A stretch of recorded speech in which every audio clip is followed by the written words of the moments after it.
దివ్యాంగుల ఐక్యత, దివ్యాంగుల ఐక్యత, దివ్యాంగుల ఐక్యత. నమస్తే, నా పేరు గోగన ఆశేషు. మరి మా ఒక కూటమి ప్రభుత్వంలో ఈరోజు మా ఒక కూటమి మరి వికలాంగుల సంక్షేమ శాఖ, శిశు సంక్షేమ శాఖ మంత్రివర్యులు మరి డోలా బాల వీరాంజనేయులు గారు ఇవాళ మా బాపట్ల జిల్లాకి రావడం జరిగింది.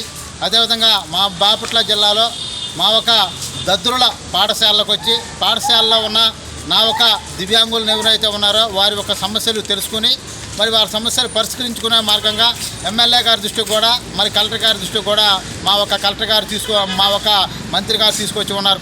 అదేవిధంగా మా ఒక దివ్యాంగుల సమస్యల మీద కొత్తగా జిల్లాలు ఏర్పడి ఉన్నాయి. ఆ ఒక్క జిల్లాల్లో మరి ప్రతి ఒక్క జిల్లాలో దివ్యాంగుల సంక్షేమ శాఖ కార్యాలయం ఏర్పాటు చేయాలి. మరి చదువుకున్న దివ్యాంగులకి బ్యాచిలర్ పోస్టులు విడుదల చేయాలి. వ్యాపారం చేసుకున్న దివ్యాంగులకి మరి 2 లక్షల రూపాయల సబ్సిడీతో 5 లక్షల రూపాయలు లోను ఇవ్వాలి. అదేవిధంగా ప్రతి ఒక్క జిల్లాలో కూడా 10 సెంట్ల స్థలంలో దివ్యాంగుల సంక్షేమ శాఖ కార్యాలయము, దాంతోపాటు దివ్యాంగుల కమ్యూనిటీ భవనం ఏర్పాటు చేయాలని చెప్పి మా ఒక మంత్రివర్యులు మరి డోలా బాలవీరాంజనేయులు గారికి ఈరోజు తెలియజేసి ఉన్నాం.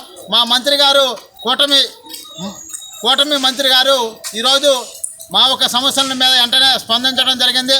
స్పందించి త్వరలో మీ యొక్క సమస్యల్ని ముఖ్యమంత్రి వర్యుల దృష్టికి తీసుకువెళ్తానని మా ఒక మంత్రివర్యులు చెప్పి ఉన్నాడు. మా ఒక మంత్రివర్యులు మా ఒక సమస్యల్ని తొందరగా పరిష్కరించాలని చెప్పి మరీ కోరుతూ ఉన్నాం.